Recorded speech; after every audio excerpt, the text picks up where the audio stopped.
Earning per share pada struktur modal sederhana.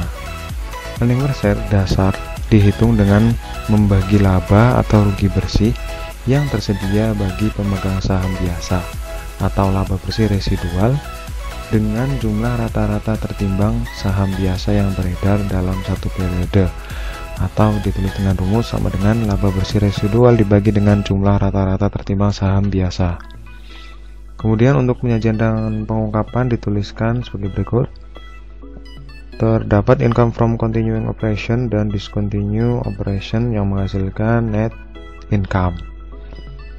Kemudian laba bersih residual sama dengan laba bersih dikurangi dividen saham preferen, di mana dividen saham preferen meliputi A.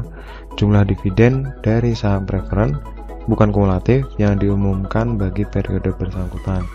Kemudian yang B, jumlah dividen saham preferen kumulatif yang terakumulasi bagi periode yang bersangkutan, baik dividen tersebut sudah atau belum diumumkan.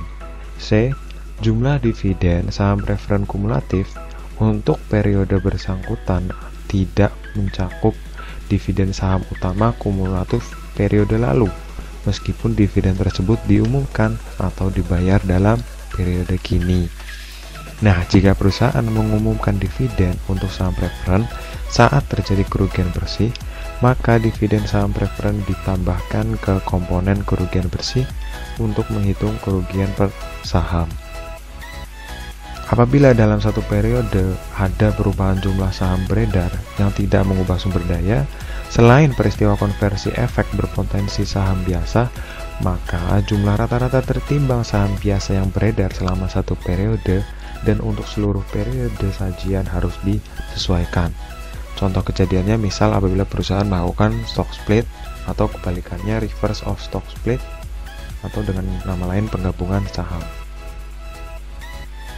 Nah, dividen saham dan pemecahan saham dianggap telah beredar sejak awal tahun, sehingga diperlukan penyesuaian atas transaksi saham sebelumnya atau restatement.